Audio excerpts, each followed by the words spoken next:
नमस्कार दोस्तों, मैं इंजीनियर एस बिहारी आपके फिजिक्स क्लास के लिए आया हूं।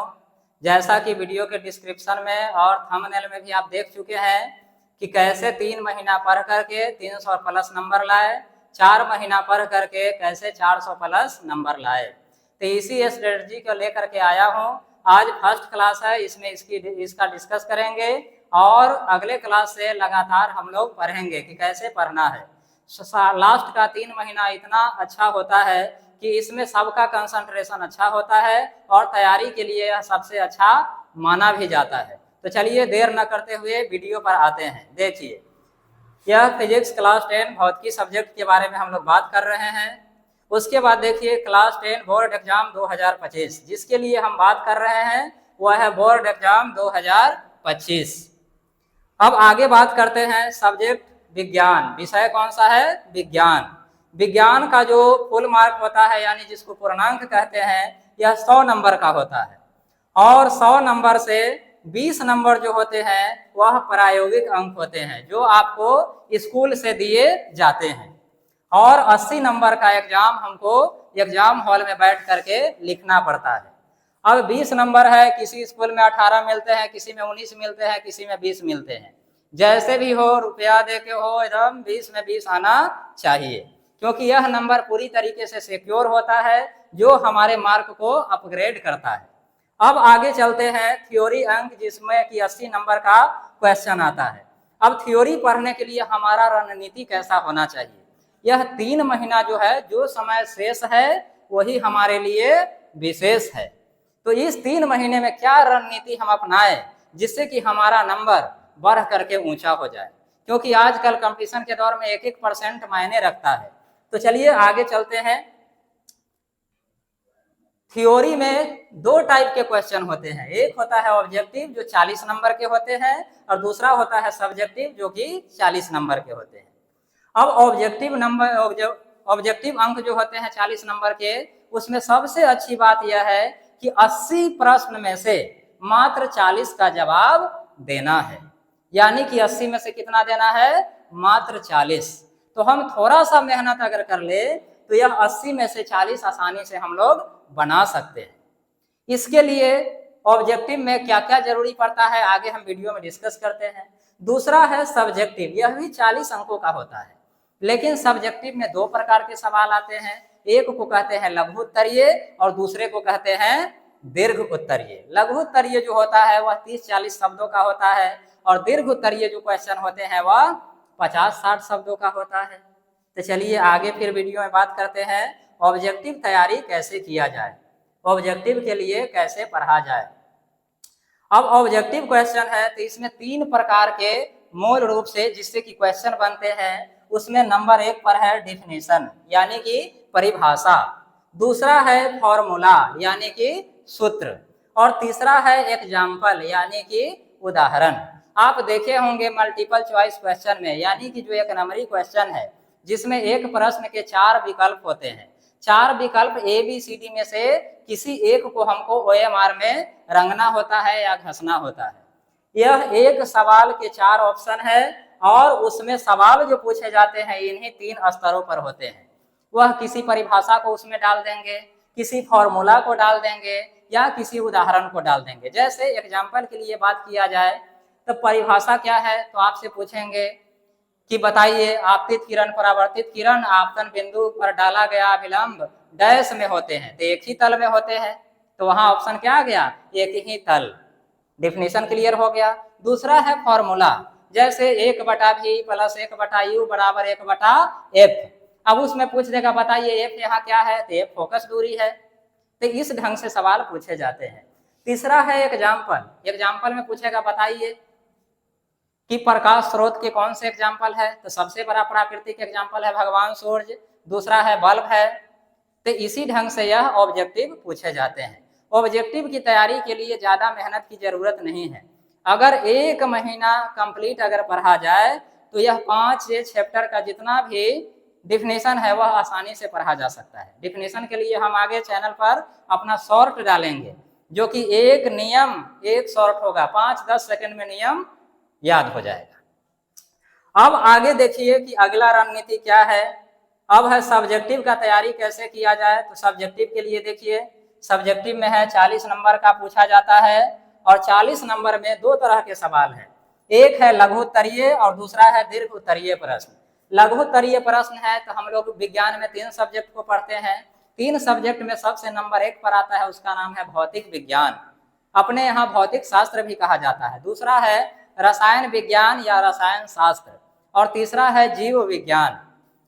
जो भौतिक शास्त्र है उससे सवाल ज्यादा पूछे जाते हैं और लघुत्तरीय प्रश्न है यह चारों सब्जेक्ट से, तीनों सब्जेक्ट से आते हैं।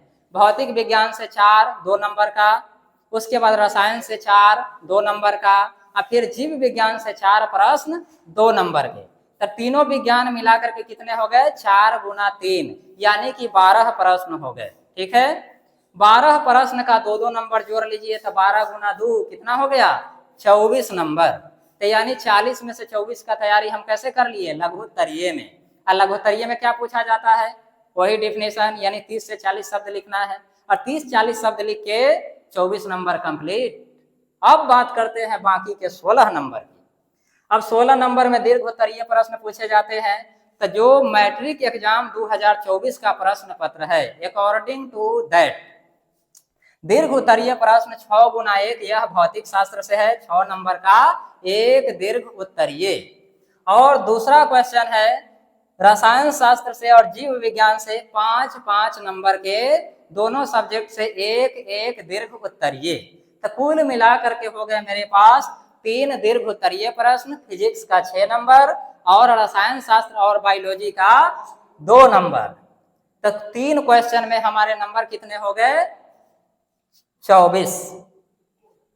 6 नंबर और 5-5 10 16 और 24 ऑब्जेक्टिव का 40। अब आगे चलते आगे बताते हैं कि अब इसके लिए तैयारी कैसे किया जाए।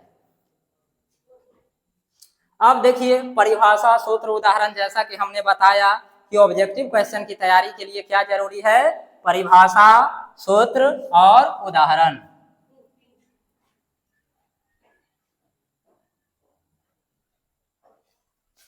परिभाषा में क्या होता है तो कुछ एग्जाम्पल हम लेकर के आए हैं। सबसे पहला है प्रकाश। प्रकाश किसे कहते हैं, प्रकाश के कारण ही हम किसी वस्तु को देख पाते हैं। तो आइए सबसे पहले बात करते हैं प्रकाश का, क्योंकि फिजिक्स में सबसे पहला चैप्टर प्रकाश का है। प्रकाश ही है जो हमारे सभी चीजों को आसान बनाता है। कल्पना कीजिए कि अगर प्रकाश नहीं होता, अंधेरे में घूम रहे होते, पढ़ाई लिखाई तो दूर ही होता। तो प्रकाश की बात करते हैं तो प्रकाश वह कारक है जिसकी सहायता से हम वस्तुओं को देखते हैं। अगर प्रकाश नहीं होगा तो हम लोग देख भी नहीं पाएंगे। यह एक परिभाषा है, इसका एक शॉर्ट हम बना लेंगे, आपको देखने में सहूलियत होगी। तो प्रकाश समझ गए, प्रकाश वह कारक है जिसकी सहायता से वस्तुओं को हम देखते हैं। उसके बाद है प्रकाश स्रोत। अगर प्रकाश है तो कहीं से तो निकल रहा होगा, ऐसे तो कहीं से टपक नहीं पड़ेगा। तो प्रकाश का एक स्रोत भी होता है। वह प्रकाश स्रोत 2 प्रकार के होते हैं, एक होता है प्राकृतिक और दूसरा होता है मानव निर्मित। मानव निर्मित का दूसरा नाम है कृत्रिम। ठीक है दोस्तों, अब आगे बताते हैं प्रकाश स्रोत के बारे में।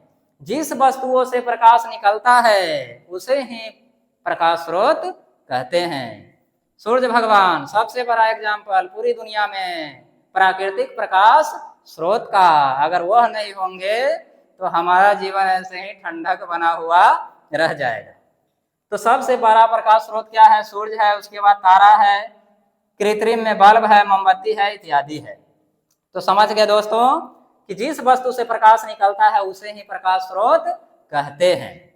उसके बाद आते हैं उसके एग्जाम्पल पर, सूर्य है, तारा है, बल्ब है, मोमबत्ती है, इत्यादि है। ऐसे अगर लिस्ट बनाया जाए तो ढेर सारा मिल सकता है। अब बात करते हैं कि प्रकाश स्रोत 2 प्रकार के होते हैं, एक प्राकृतिक और दूसरा मानव निर्मित। मानव निर्मित का नाम क्या है, दूसरा कृत्रिम।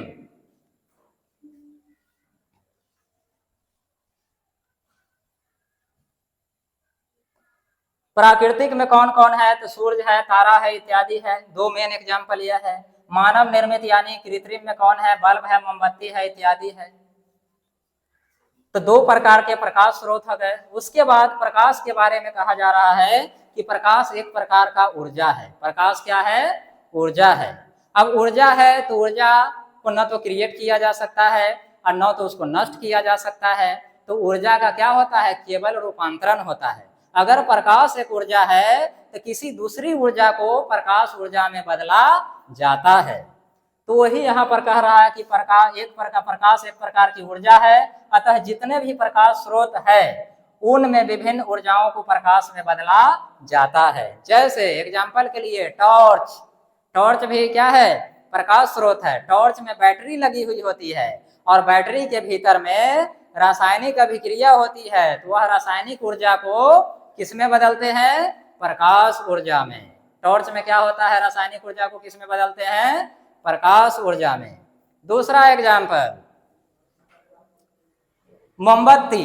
मोमबत्ती में क्या होता है कि वहां दहन होता है। दहन भी एक रासायनिक प्रक्रिया है और दहन में भी रासायनिक ऊर्जा को किसमें बदला जाता है? प्रकाश ऊर्जा में। ठीक है। उसके बाद प्रदीप्त या दीप्तमान वस्तुएं, वैसी वस्तुएं जो प्रकाश उत्सर्जन करते हैं, यानी कि प्रकाश उत्सर्जन करने वाली वस्तुएं प्रदीप्त या दीप्तिमान वस्तुएं कहलाती है। वैसा सामान जिससे प्रकाश निकले, जैसे टॉर्च, मोमबत्ती, ये सब क्या है? प्रदीप्त या दीप्तिमान वस्तुएं हैं। लेकिन जिसमें प्रकाश नहीं, हम तो उसको भी देख पाते हैं। अब कैसे देख पाते हैं उसके बारे में बताते हैं। तो देखिए, दूसरा टाइप का जो वस्तु होता है वह है अदीप्त वस्तुएं। यहाँ स्लाइड में नहीं है, तो आज की सेवा यहीं तक रखते हैं। अगले क्लास में मिलते हैं। वीडियो छोटा ही रख रहे हैं। तो चलते चलते दो लाइन गांव के कहावत की ओर से कि गांव में नाम है, शहर में इनाम है। गांव में नाम है, शहर में इनाम है। अब विदेश में लॉटरी है, अब खत्म मेरा बैटरी है। आज की सेवा यहीं तक। जय हिंद, जय भारत, एक दहाड़, जय बिहार।